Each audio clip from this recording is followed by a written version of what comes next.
Cuando una noticia se convierte en nuestra historia familiar. Durante el tiempo que pudo recordar, Pam tuvo el temor de que extraños irrumpieran en su casa y la lastimaran violentamente. Hasta hace poco ese miedo flotaba en el fondo como el zángano de una máquina distante. Luego leyó una noticia en un periódico sobre un joven somalí que fue golpeado hasta la muerte por una pandilla de niños en su ciudad. El miedo que había estado vibrando a baja altura ahora se elevaba a gran altura, desatando un torrente de pánico dentro de su cuerpo. Pam sintió que se estaba desmoronando y describió la sensación de estar flotando fuera de su cuerpo. Era solo un niño, dijo ella. Era inocente. Simplemente estaba en el lugar equivocado en el momento equivocado. Le quitaron la vida, su dignidad. Lo hicieron sufrir. Sin el conocimiento de Pam, ella también estaba hablando del hermano mayor de su madre, Walter, que murió cuando él tenía 11 años. Pam había escuchado la historia solo una vez, cuando era una niña pequeña. La familia rara vez hablaba de ello. Aunque nunca se probó, la familia sospechaba de un juego sucio. Atraído de su casa por los niños del barrio que lo molestaban con frecuencia, Walter fue encontrado muerto en el fondo de un pozo de una mina abandonada. O cayó o fue empujado y se le dejó morir.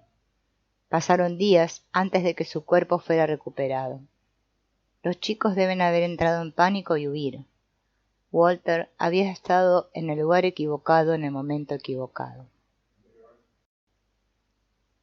Cuando los miembros de nuestra familia han sufrido, perecido o perpetrado violencia en una guerra, podemos heredar un campo minado virtual de trauma. Sin hacer conscientemente el vínculo de que estamos reviviendo experiencias traumáticas de hace décadas, podemos convertirnos en herederos de los temores, de ser secuestrados, de ser forzados desde nuestro hogar, de ser asesinados, etc. Como si los sentimientos nos pertenecieran. Prak, un niño camboyano de 8 años, no conoció a su abuelo, quien fue asesinado por los gendarmes rojos. Acusado de ser un espía de la CIA, su abuelo había sido golpeado con una guadaña, una herramienta similar a un machete utilizada en la agricultura. Prak sufrió de repetidas lesiones en la cabeza y sus padres, Rit y Sita, sobrevivientes de la primera generación de los campos de exterminio, buscaron ayuda para él. Cortés y de voz suave, Rit y Sita parecían abrumados como si estuvieran abrochados por la carga que los unía. Explicaron que habían abandonado Camboya cuando eran adolescentes, casi una década después de que terminara la carnicería, y se mudaron a Los Ángeles, donde dieron a luz a su hijo, su único hijo. Ahora, Prak había sufrido numerosas conmociones. Su padre, Rit, explicó que Prak correría de cabeza, como parecía deliberadamente, hacia las paredes o los postes de metal. Prak también jugó diariamente con un perchero, golpeándolo contra el piso o el sofá, gritando «¡Maten, maten, matar!». Las conductas del niño hacían eco del asesinato de su abuelo paterno. El lenguaje central de Prak no solo apareció verbalmente en las palabras «maten, matar», se expresaba físicamente de dos maneras inquietantes. Al golpear el perchero, Prak volvió a representar los golpes de muerte del asesino. Al lesionarse la cabeza, Prak volvió a representar la lesión en la cabeza que sufrió su abuelo. En muchas familias que han experimentado eventos trágicos o dolorosos, el pasado tiende a permanecer enterrado.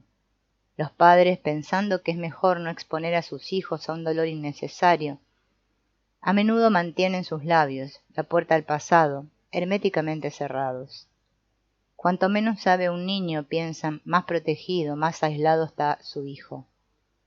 Prak no sabía nada sobre los campos de exterminio, nada sobre el asesinato y, lo peor de todo, nada sobre su abuelo paterno. De hecho, le dijeron que el segundo marido de su abuela era su verdadero abuelo. Desafortunadamente, guardar silencio sobre el pasado hace poco para inmunizar a la próxima generación. Lo que está oculto a la vista y la mente rara vez desaparece.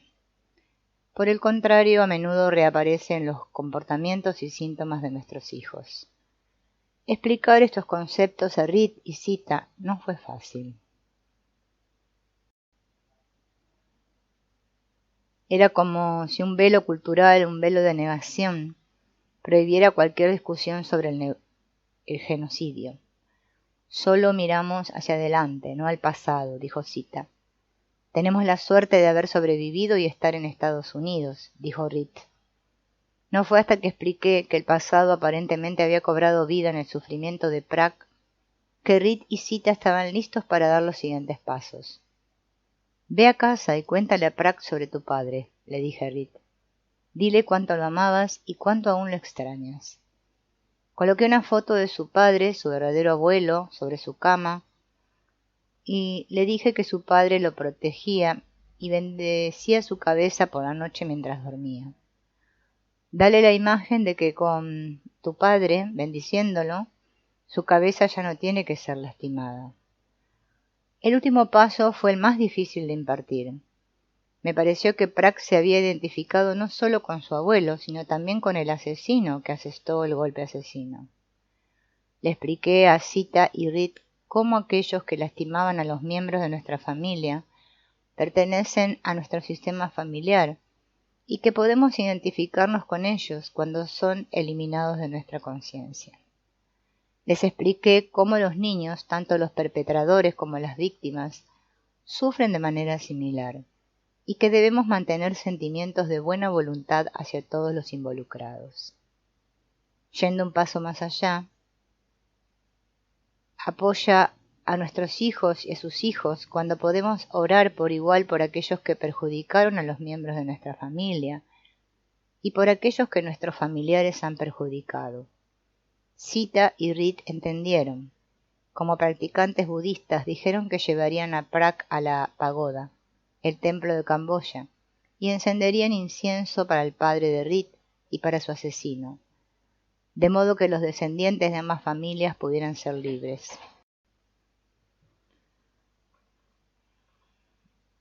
Tres semanas después de la visita de Prague a la pagoda, y con la foto de su abuelo protegiéndolo por la noche, Prague le entregó el perchero a Sita.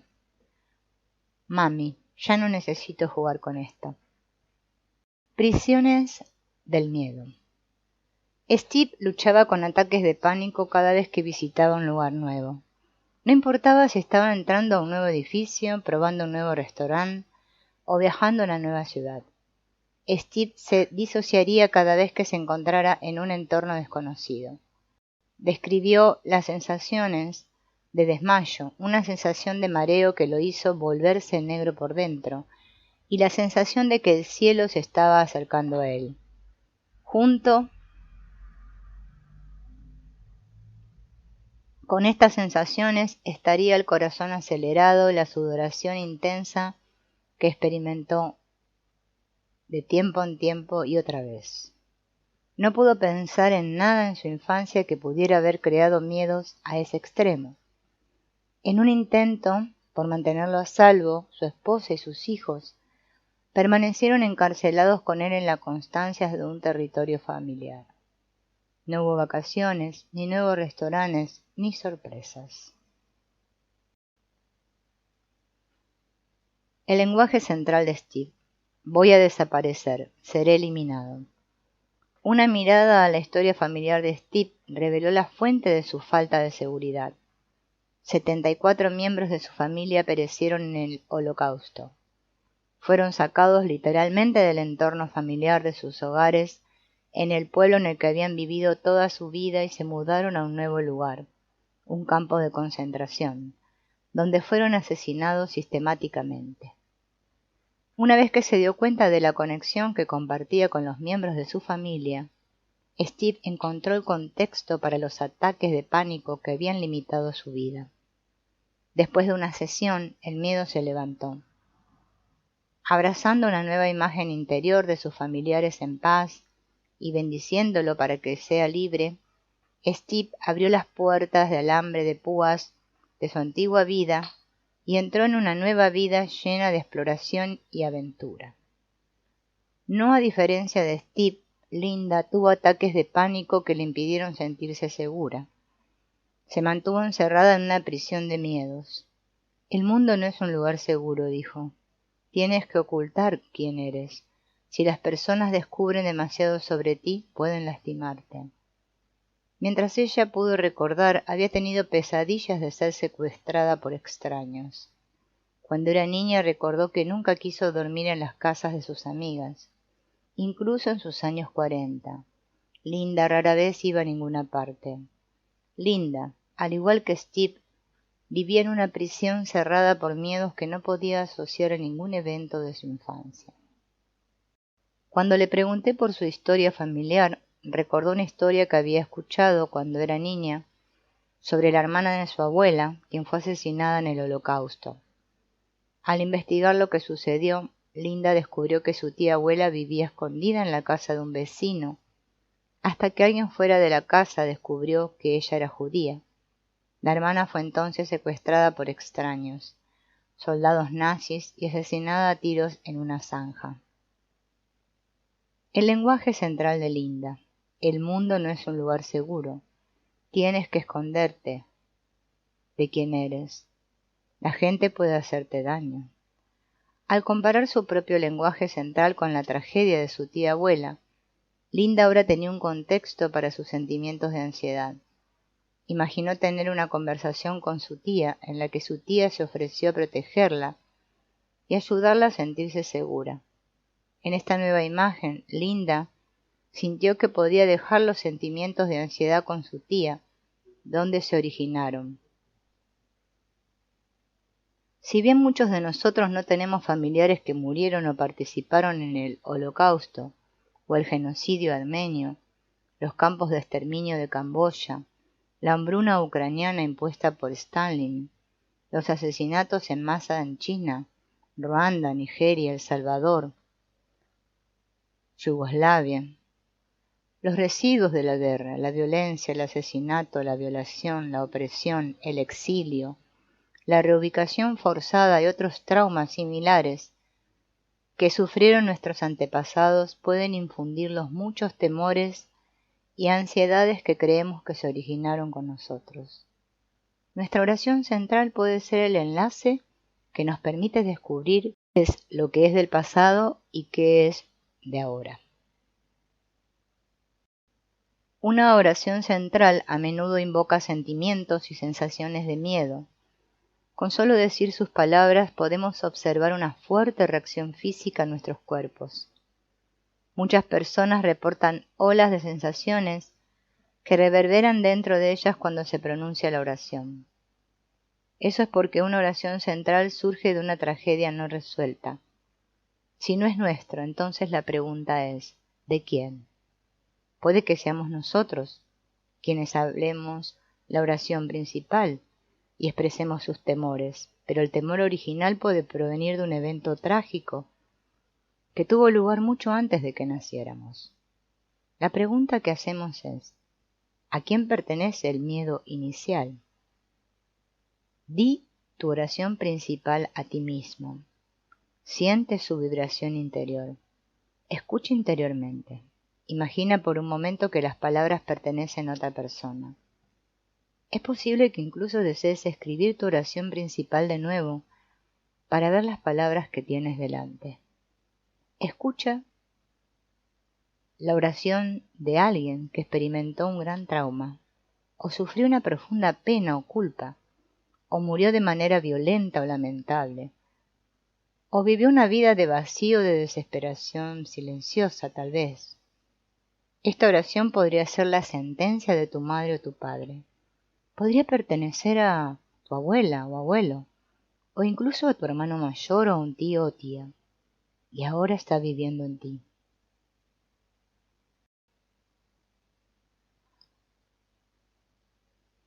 Las oraciones básicas son como oraciones ambulantes. al igual que los vendedores ambulantes que tocan puerta tras puerta hasta que alguien los deja entrar. Pero las puertas que solicitan son las psiques de quienes siguen un sistema familiar, y la invitación a entrar es sin permiso consciente. Parece que compartimos la obligación inconsciente de resolver las tragedias del pasado de nuestras familias. En un intento inconsciente de curar el dolor de la familia, puede compartir el dolor no resuelto de tu abuela por la muerte de tu madre, esposo o hijo. Tu sentimiento de he perdido todo puede vivir dentro de ti como un temor de que tú también lo perderás todo. Estas oraciones afectan la forma en que te conoces a ti mismo, afectan las elecciones que haces, afectan la forma en que tu mente y tu cuerpo responden al mundo que te rodea. Imagina el efecto de una oración como Él me dejará, que se desarrolla en la parte posterior de tu conciencia cuando el hombre de tus sueños aparece en tu experiencia.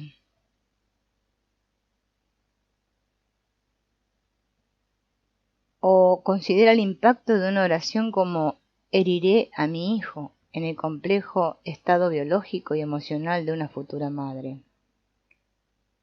Escucha de nuevo las palabras de tu oración principal.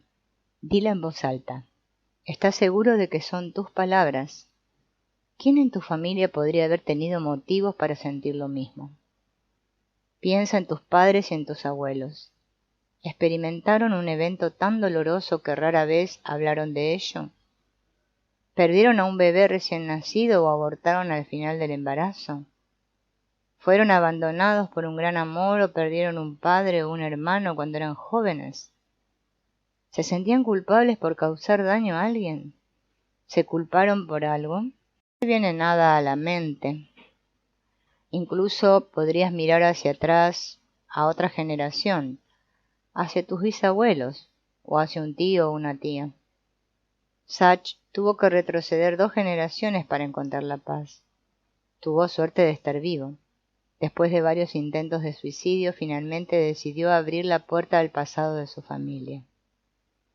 La oración central de Sach había estado en él desde que podía recordar. Desde que era un niño pequeño, sentía que necesitaba morir. Él había nacido para morir en esta vida, dijo. La frase principal de Sach, necesito morir. Y así, cuando Sach tenía la edad suficiente para hacerlo, se apuntó para luchar y morir en Irak. Nada podría ser más sencillo. Como soldado, moriría. Pero el plan de Sach salió mal. Sach estaba incrédulo. Inmediatamente se alejó de la base y puso un segundo plan para morir. Condujo por la carretera a velocidad de turbo, seguro de que un policía lo detendría. Lo tenía todo planeado. Saltaría de su auto e iría por el arma del soldado. En un instante todo habría terminado. Pero sus planes no dieron resultado tampoco. Sí siguió Sach planificando más intentos de suicidio, pero todos fueron frustrados.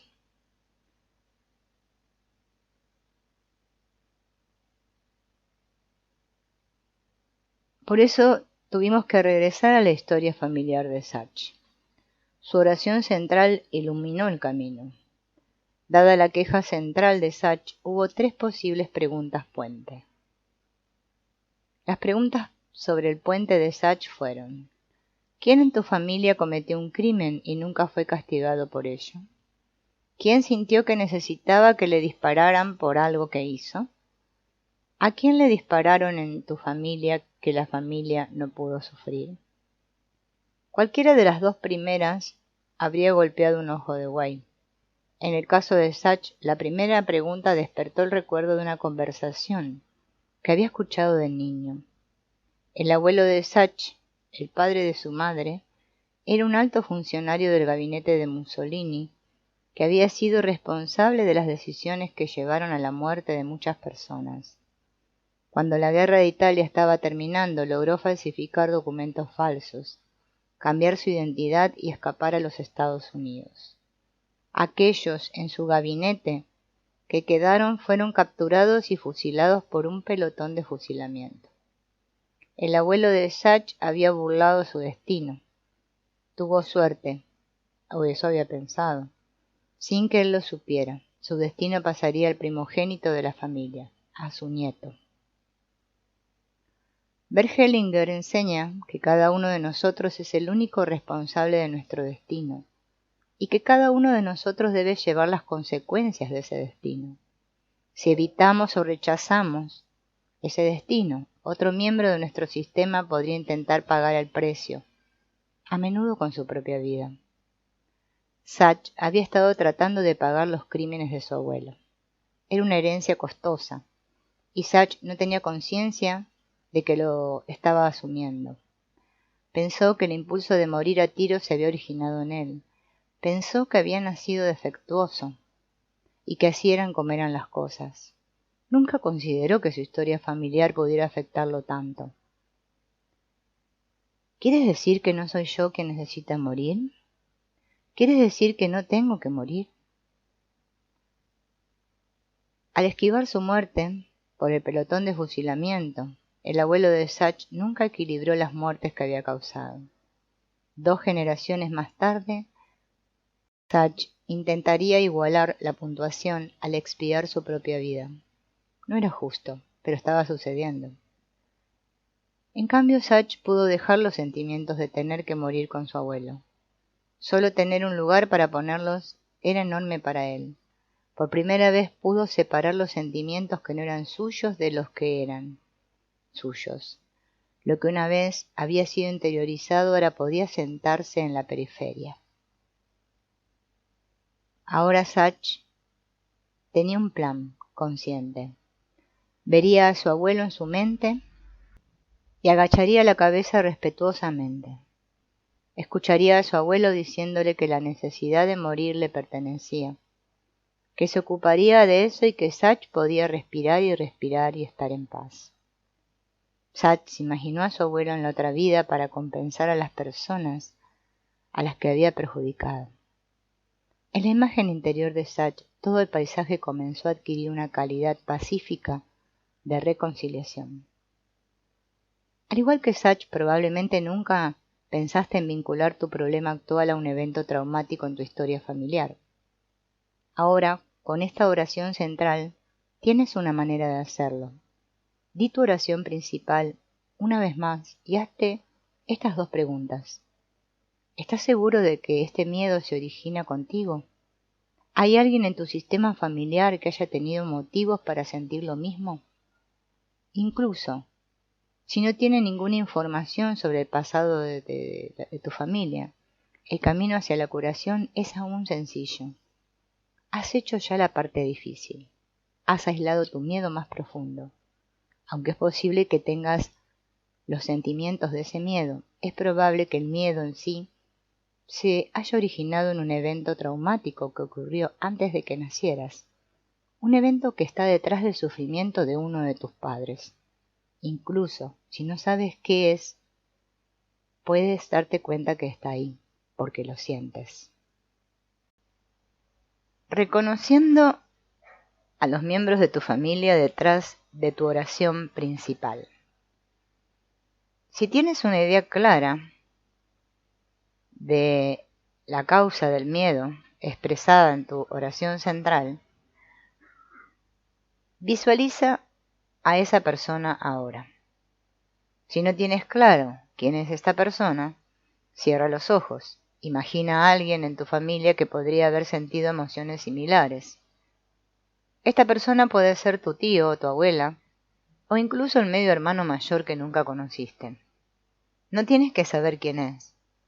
Es posible que esta persona ni siquiera sea un miembro de sangre de tu familia, pero puede haber dañado a alguien o haber sido perjudicado por alguien de tu familia. Visualiza a la persona o personas conectadas al evento traumático detrás de tu oración principal. Ni siquiera necesitas saber qué es ese evento. Ahora inclina tu cabeza y respira profundamente a través de tu boca abierta.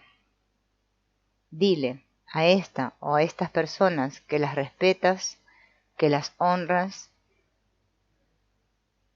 y que perdonas todo lo que les sucedió. Diles que no serán olvidados y que serán recordados con amor. Visualízalos estando en paz. Siente que te bendicen para tener una vida plena. Siente que tus buenos deseos tienen un efecto físico en tu cuerpo mientras respiras. Al exhalar, siente las emociones de tu oración principal dejando tu cuerpo. Siente cómo se disipa el miedo, como si el cuadrante de intensidad se hubiera puesto a 0. Haz esto por varios minutos, hasta que tu cuerpo se calme. De todas las herramientas básicas del lenguaje, la oración describe tu peor temor. Tu oración central es el camino más directo para descubrir un trauma familiar no resuelto. La oración principal no solo te guía a la fuente de tu miedo, sino que también te conecta con los sentimientos del trauma familiar no resuelto que aún podría vivir en tu cuerpo. Con esta fuente a la vista, el miedo puede comenzar a levantarse. Te daré aquí 10 atributos claves de la oración principal u oración central. 1. A menudo se relaciona con un evento traumático en tu historia familiar o de la infancia. 2. Con frecuencia comienza con una palabra yo o ellos. 3. Tiene muy pocas palabras, pero es dramático. 4. Contiene el lenguaje cargado de emociones de tu mayor miedo. 5. Causa una reacción física cuando hablas. 6.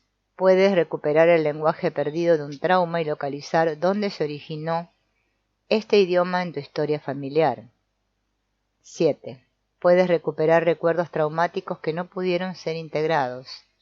8. Puede proporcionarte un contexto para comprender las emociones, las sensaciones y los síntomas que has estado experimentando. 9. Se dirige a la causa, no a los síntomas. 10. Tiene el poder, cuando se habla, de liberarte del pasado. Ejercicio escrito. Construyendo tu mapa de lenguaje básico. 1. Escribe tu queja principal. Este es un ejemplo de una queja principal de Mari, cuyo hermano mayor murió y nunca se mencionó en la familia. No encajo, siento que no pertenezco, siento que soy invisible. Nadie me ve, siento que estoy observando la vida, pero no estoy en la vida. 2. Escribe tus descriptores principales sobre tu madre y tu padre. Aquí están los descriptores principales de Mari. Mamá era amable, frágil, cuidadosa, deprimida, preocupada y vacante. La culpo por no estar ahí para mí. Sentí que tenía que cuidarla. Papá era gracioso, solitario, distante y muy trabajador. Lo culpo por no estar cerca. 3. Escribe tu oración principal, tu peor miedo. Aquí está el peor miedo de Mari.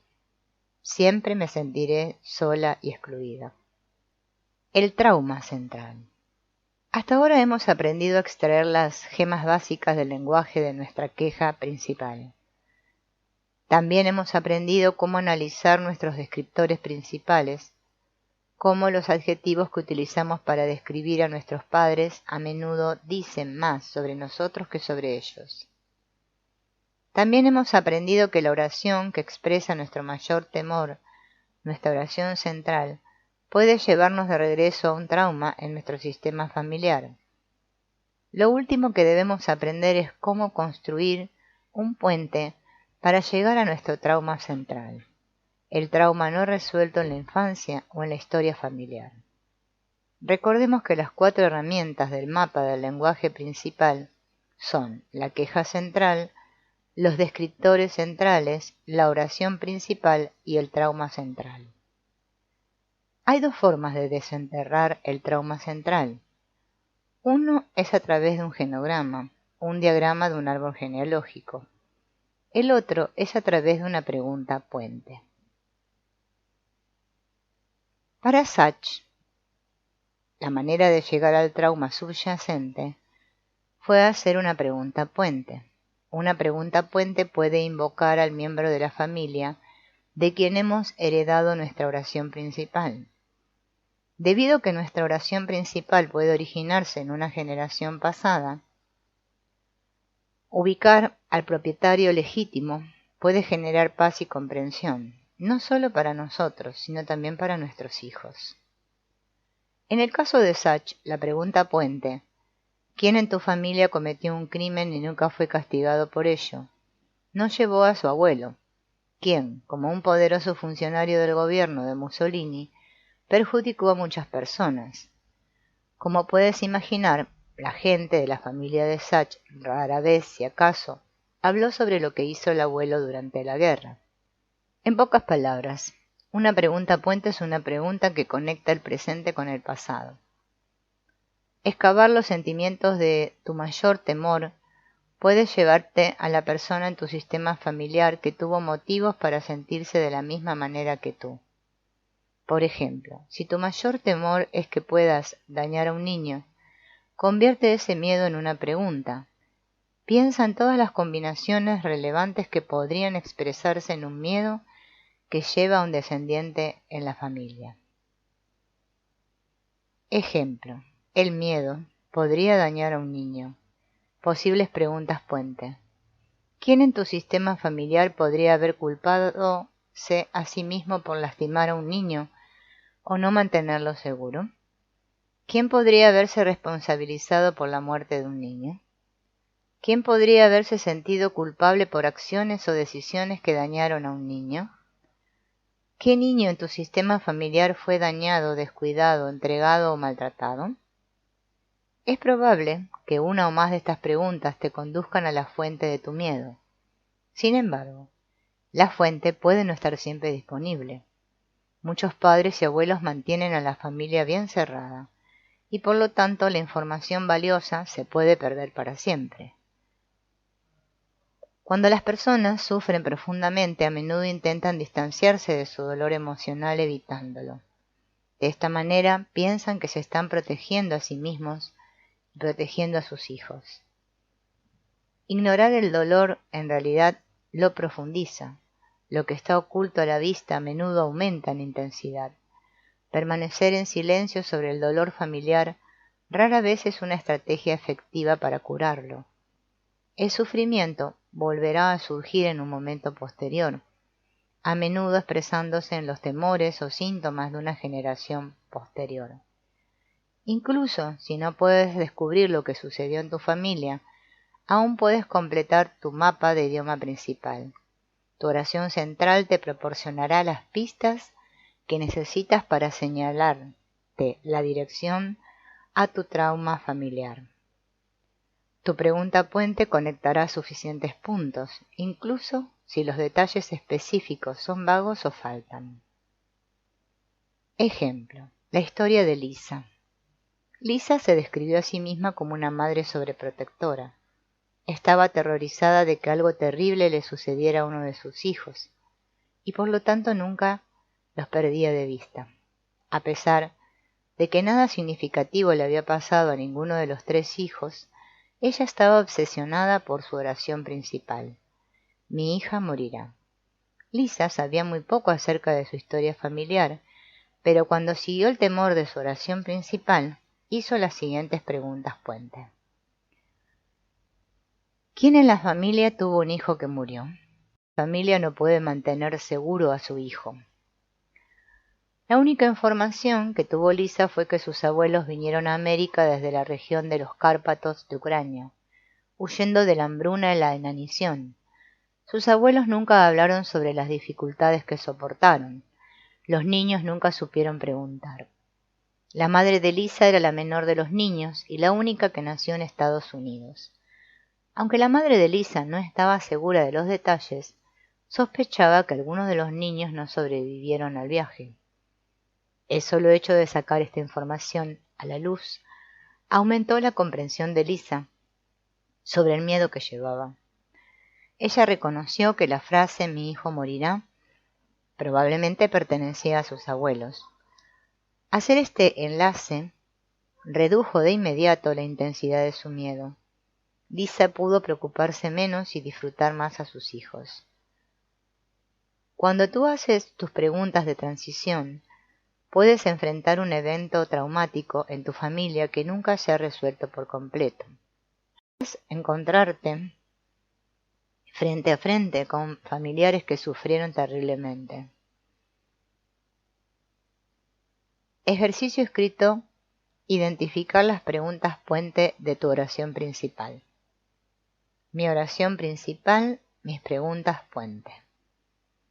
Una pregunta puente es una forma de descubrir el trauma no resuelto en tu familia. El mapeo de tu árbol genealógico y la construcción de un genograma en papel es otra. El genograma. Un genograma es una representación visual bidimensional de un árbol genealógico. A continuación, verás los pasos para crear el tuyo. 1.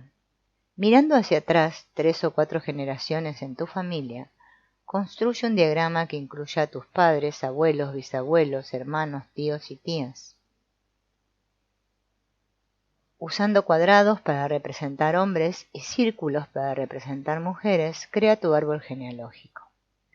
Puedes usar líneas para representar las ramas del árbol genealógico, mostrando quién pertenece a cada generación. Anota los hijos de tus padres, abuelos y bisabuelos. No es necesario que enumeres a los hijos de tus tías, tíos o hermanos. Sin embargo, mapear esto estará bien. 2. Junto a cada miembro de la familia, escribe los traumas significativos y los destinos difíciles que la persona experimentó. Si tus padres siguen vivos, puedes preguntarles qué saben. Todo lo que sabes es suficiente. Los eventos traumáticos incluyen: ¿quién murió temprano? ¿Quién se fue? ¿Quién fue abandonado o aislado o excluido de tu familia? ¿Quién fue adoptado o quién dio a un niño en adopción? ¿Quién murió en el parto? ¿Quién tuvo una muerte fetal o un aborto? ¿Quién se suicidó? ¿Quién cometió un crimen? ¿Quién experimentó un trauma significativo? ¿Quién fue olvidado o sufrido en la guerra? ¿Quién murió o participó en el Holocausto o en otro genocidio? ¿Quién fue asesinado? ¿Quién asesinó a alguien? ¿Quién se sintió responsable por la muerte o desgracia de alguien? Estas preguntas son importantes. Si alguien en tu familia dañó o asesinó a alguien, anota a la persona dañada o asesinada en tu árbol genealógico. Las víctimas dañadas por las personas de tu familia deben ser incluidas, ya que ahora son miembros de tu sistema familiar. Del mismo modo, enumera a cualquier persona que haya dañado o asesinado a un miembro de tu familia, ya que también podría ser identificado inconscientemente con esta persona. ¿Quién se benefició de la pérdida de otro? ¿Quién fue acusado erróneamente de algo? ¿Quién fue encarcelado o institucionalizado? ¿Quién tenía una discapacidad física, emocional o mental? ¿Qué padre o abuelo tuvo una relación significativa antes de casarse y qué sucedió? Anota cualquier expareja de tus padres y abuelos. Enumera a cualquier otra persona en la que pueda pensar que haya sido profundamente herida por alguien o profundamente haya herido a otro. 3. En la parte superior del genograma, escribe tu oración principal. Ahora mira a todos los que pertenecen a tu sistema familiar. ¿Quién podría haber tenido una razón para sentirse de la misma manera que tú? Esta persona podría ser tu madre o tu padre, especialmente si uno de ellos tuvo un destino difícil o fue despreciado por el otro. También podría ser la hermana de tu abuela, que fue institucionalizada, o el hermano mayor que tu madre abortó antes de tenerte. a menudo es alguien de quien no se habla mucho en tu familia. Echa un vistazo al siguiente ejemplo. Este genograma cuenta la historia de una mujer llamada Ellie que luchó con el temor de volverse loca, hasta que ella construyó la línea materna de su genograma. Ellie creía que ella era la fuente de ese miedo. En el genograma es fácil ver que la sensación de volverse loco no se originó en la generación actual con Ellie. La tía abuela de Ellie fue institucionalizada a los 18 años y murió sola y olvidada. Nadie en la familia pronunció su nombre ni contó su historia.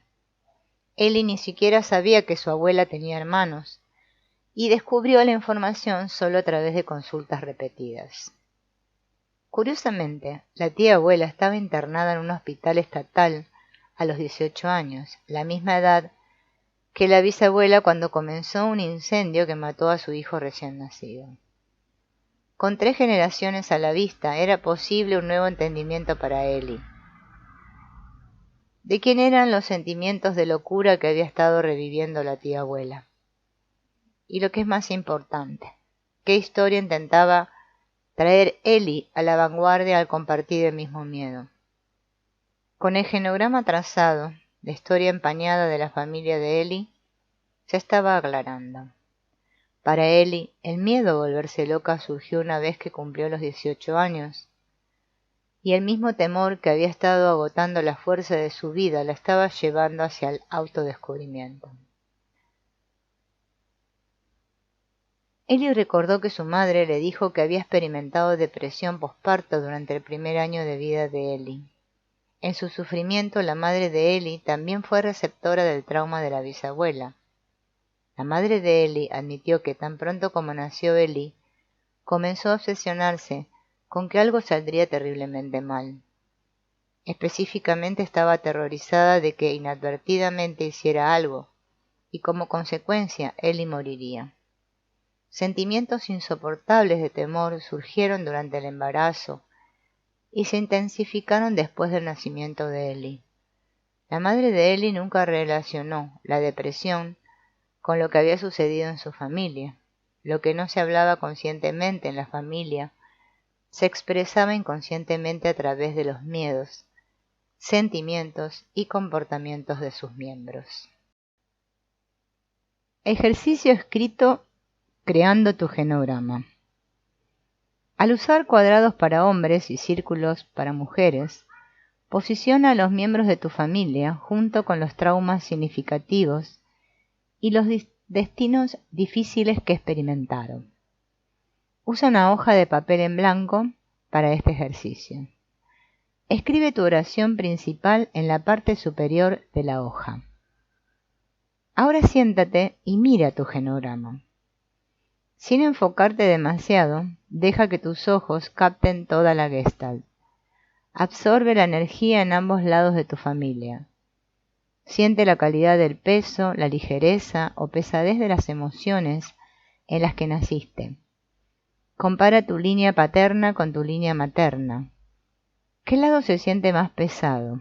¿Qué lado tiene un sentimiento más engorroso? Mira los eventos traumáticos. ¿Quién sufrió el destino más difícil? ¿Quién vivió la vida más difícil? ¿Cómo se sintieron los otros miembros de la familia acerca de esta persona? ¿De quién o de qué rara vez se habló en tu familia? No te preocupes si la información que tienes es incompleta. Deja que tus pensamientos, sentimientos y sensaciones corporales sean tu guía. Ahora di tu oración principal en voz alta. ¿Quién en la familia se hubiera hecho eco de un sentimiento similar? ¿Quién habría luchado con emociones similares? Es probable que tu oración principal haya existido mucho antes de que nacieras. Conozcamos a Carol, cuya oración principal se originó con su abuela. Desde el momento en que Carol tenía 11 años, tenía sobrepeso. Como adulto, su peso consistentemente rondaba las 300 libras. A los 38 años, ella estaba en la parte superior de su rango de peso. Carol había tenido muy pocas relaciones y nunca había estado casada. Carol describió sentirse asfixiada y asfixiada por su peso y ser traicionada por su cuerpo. De inmediato, escuchamos su lenguaje principal, que pide ser descifrado como si algo en su familia estuviera buscando una solución. Podremos hacer las siguientes preguntas. ¿Quién en la familia se sintió traicionado por su cuerpo? ¿Quién fue asfixiado? Carol continuó explicando. Me desarrollé temprano, mucho antes que las otras chicas. Tuve mi periodo a los 11 y comencé a odiar mi cuerpo incluso en aquel entonces. Sentí que mi cuerpo me había traicionado al desarrollarme tan temprano. Fue entonces cuando comencé a engordar. De nuevo, esa interesante noción de sentirse traicionado por el cuerpo de uno. Y ahora una nueva pista. Carol se sintió traicionada por su cuerpo una vez que se convirtió en el cuerpo de una mujer, un cuerpo que ahora podía crear vida en su vientre. Al agregar esta información a la mezcla, vienen a la mente más preguntas unidas. ¿Qué mujer de la familia de Carol se sintió traicionada por su vientre? ¿Qué cosa terrible podría pasarle a Carol si se convirtiera en mujer o quedara embarazada? Todas las preguntas hasta el momento han sido acertadas. Simplemente no lo sabemos todavía. Y agreguemos a esto la mezcla del peor temor de Carol. Estaré completamente sola, sin nadie. Con 300 libras y aislada de otras personas, Carol estaba bien encaminada para hacer de su peor miedo una realidad. Ahora pongamos todas las piezas juntas e investiguemos el mapa del lenguaje central de Carol. Recordemos la angustia de Carol que empezó una vez que su vientre se volvió fértil. Aquí están las palabras que usó, las palabras que forman su mapa del lenguaje central. La queja central de Carol. Me siento sofocada y asfixiada por todo este peso. Me siento traicionado por mi cuerpo. La oración principal de Carol. Estaré sola, sin nadie. Las preguntas puente de Carol. ¿Quién en la familia se sintió traicionado por tu cuerpo? ¿Quién fue asfixiado? ¿Qué mujer de la familia se sintió traicionada por su vientre? ¿Qué cosa terrible le sucedió a una mujer que quedó embarazada? ¿Quién se sintió solo, sin nadie? Trauma principal de Carol. Ahora visitemos el trauma central. El evento traumático, la tragedia no resuelta en la familia de Carol. Su abuela tenía 3 hijos, un niño, la madre de Carol y otro niño. Ambos niños se asfixiaron en el canal de parto de la abuela durante el parto, y como resultado de una grave privación de oxígeno, ambos niños sufrieron una discapacidad mental. Vivieron en el sótano de la casa rural de la abuela de Kentucky durante casi 50 años. La abuela vivió desconsolada y vacía durante el resto de su vida. Aunque probablemente nunca se dijo en voz alta la frase «mi cuerpo me traicionó», claramente pertenecía a la abuela de Carol. El cuerpo de su abuela había sofocado a los bebés. Ella vivía completamente sola, envuelta en dolor y culpa. Los 2 niños, que habían sido sofocados por el peso que los presionaba, también vivían solos, en el sótano, aislados del mundo exterior. La madre de Carol también se sintió sola durante toda su infancia, describiendo a su madre como físicamente pero no emocionalmente. El lenguaje central de Carol y su cuerpo habían estado contando toda la historia sin darse cuenta. Cuando Carol tuvo la edad suficiente para concebir un hijo, aumentó de peso y se aisló de quienes la rodeaban. Mantenerse aislada aseguró que nunca se embarazaría y sufriría como lo había hecho su abuela. Ella vivió una vida solitaria, sintiéndose completamente sola en su mundo, como lo hizo su abuela en su desolación, como lo hicieron sus tíos en el sótano y su madre, cuya vida estaba plagada de tristeza. Carol usó las palabras sofocado y asfixiado para describir la sensación de estar oprimida por su peso. Sin embargo, estas palabras tenían un significado más profundo. Estas fueron las palabras tácitas del trauma de su familia. Probablemente eran palabras que nadie se atrevió a decir frente a la abuela. Estas palabras, sin embargo, serían importantes para la capacidad de esta familia para curarse de un evento tan trágico.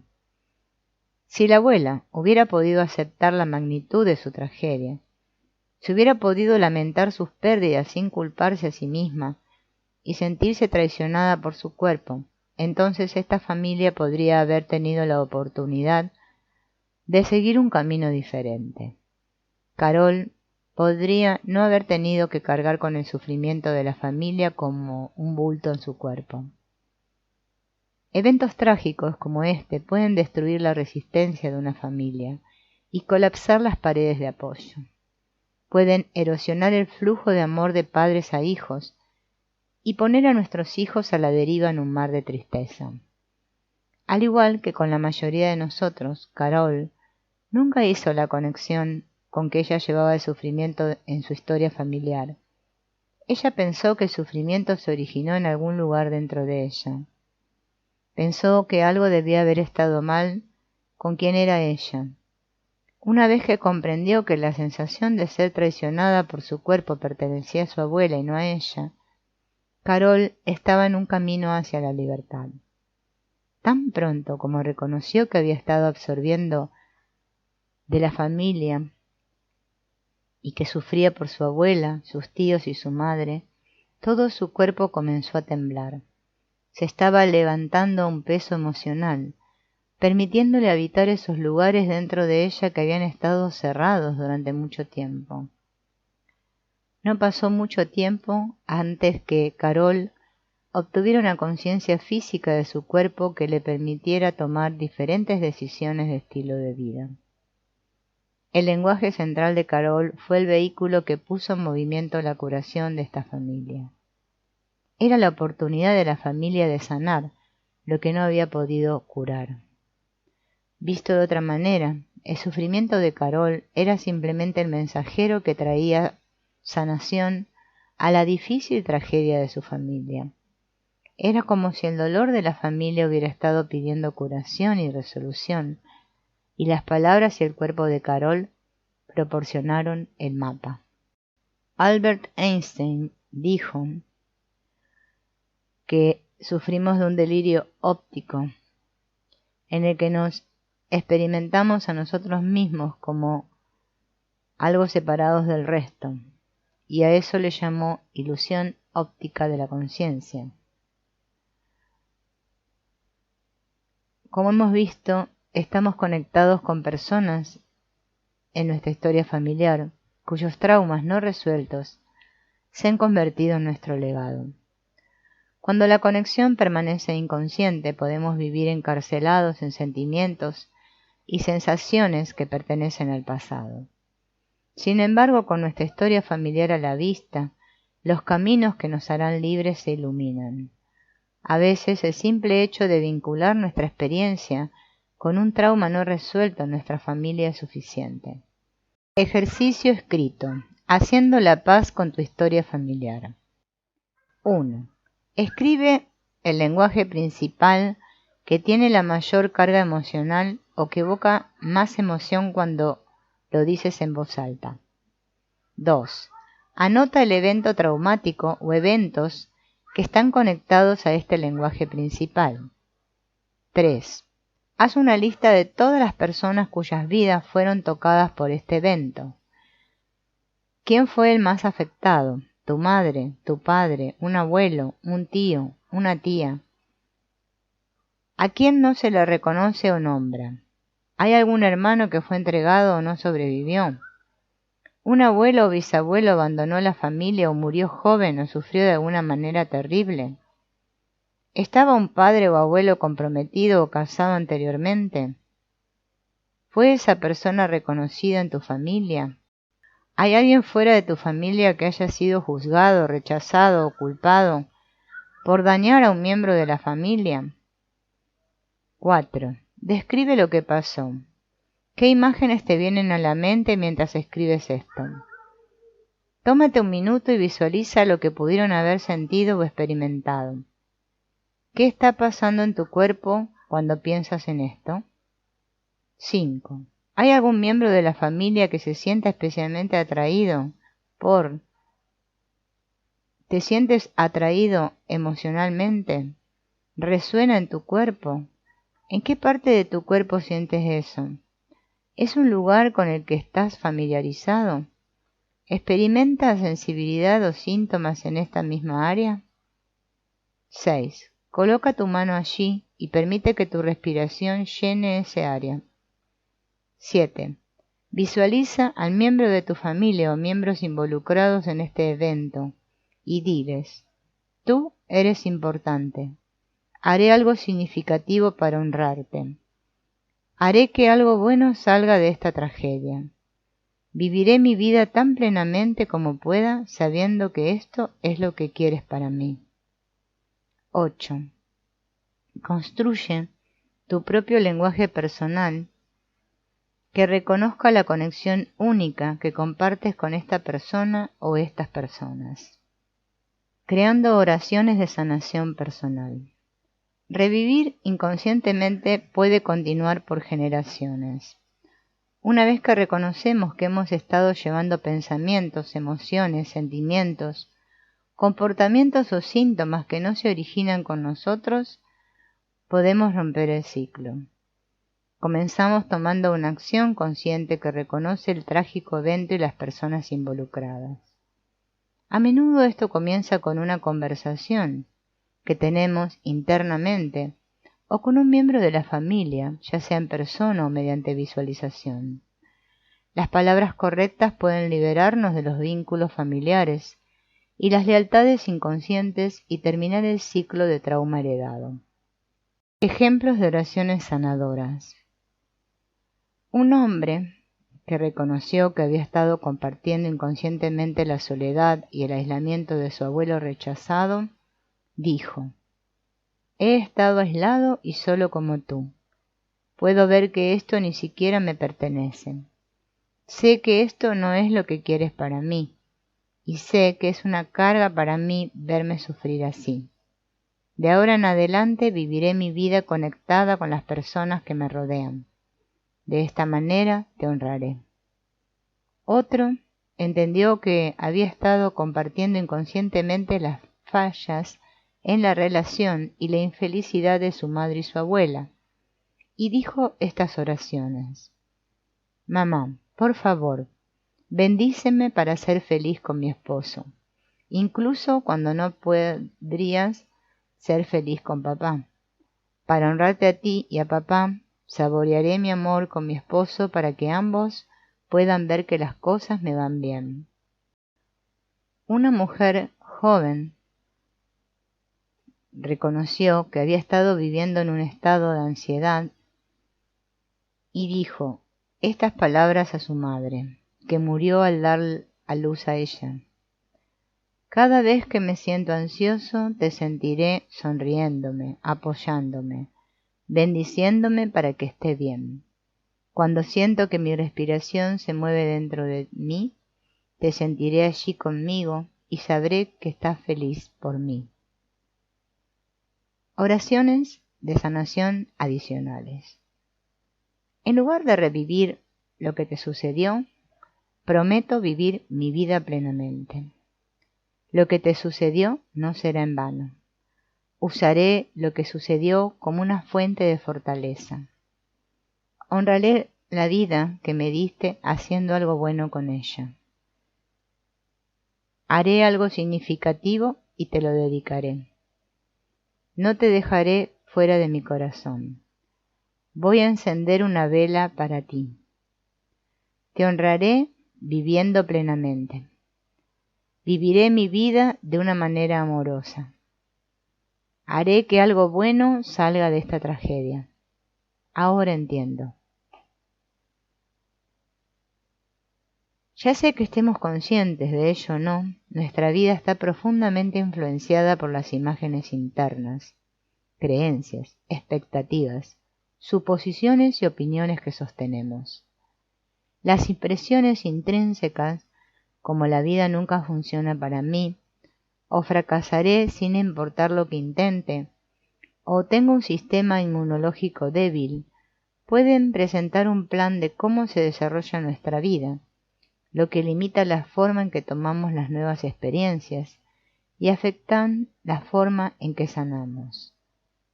Imagina el efecto en tu cuerpo de la imagen interna. Mi infancia fue difícil. O la imagen, mi madre fue cruel. O mi padre fue emocionalmente abusivo.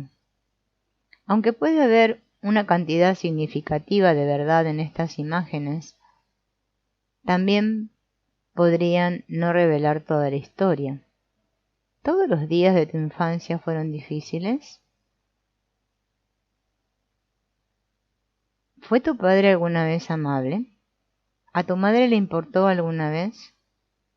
¿Tienes acceso a todos tus recuerdos tempranos de ser retenido, alimentado y metido en tu cuna en la noche cuando eras un bebé? Recuerda, muchos de nosotros nos aferramos solo a aquellos recuerdos diseñados para protegernos de que nos lastimen nuevamente. Recuerdo que apoyan nuestras defensas. Recuerdos que los biólogos evolutivos dicen que son parte de nuestro innato sesgo de negatividad. ¿Te faltan algunos recuerdos? Y lo que es más importante, ¿te has hecho las siguientes preguntas? ¿Qué estaba detrás del dolor de mi madre? ¿Qué evento traumático había detrás de la frustración de mi padre? Al crear tus oraciones de sanación, es posible que ya hayas notado una nueva experiencia interna que comienza a echar raíces. Puede haberte llegado en forma de una imagen o un sentimiento, tal vez como un sentido de pertenencia o conexión. Tal vez podrías sentir el apoyo de los integrantes de tu familia cuidando de ti. Tal vez experimentaste una mayor sensación de paz, como si algo no resuelto finalmente se completara. Todas estas experiencias pueden tener un efecto potente en la curación. Esencialmente, establecen un punto de referencia interno para sentirte completo, un punto de referencia al que podemos referirnos cada vez que los sentimientos antiguos amenazan nuestra estabilidad. Estas nuevas experiencias funcionan como nuevos recuerdos acompañados de nuevos entendimientos, nuevas imágenes, nuevos sentimientos y nuevas sensaciones en el cuerpo. Pueden cambiar tu vida, ser lo suficientemente poderosos como para eclipsar lo antiguo, limitando las imágenes que han estado funcionando en nuestras vidas. Estas nuevas experiencias e imágenes continúan profundizándose a través del ritual, los ejercicios y la práctica. Ejemplo de rituales, ejercicios, prácticas e imágenes curativas. Colocar una foto en el escritorio. Un hombre que comprendió que había estado reexperimentando la culpa de su abuelo, colocó una foto de su abuelo en su escritorio. Respiró y visualizó dejando los sentimientos de culpa con su abuelo. Cada vez que repetía este ritual, se sentía más ligero y más libre. Encendiendo una vela. Una mujer cuyo padre murió cuando era un bebé no tenía memoria de él. Alejada de su marido a los 29 años, la misma edad que tenía su padre cuando murió, ella compartió inconscientemente la desconexión de su padre de la familia. Encendió una vela todas las noches durante 2 meses e imaginó que la llama de la vela encendía una abertura para que los dos se reunieran. Hablaría con su padre y sentiría su presencia reconfortándola. Al final del ritual, sus sentimientos de desconexión se habían aliviado, y un nuevo sentimiento de ser cuidado por un padre amoroso se había expandido dentro de ella.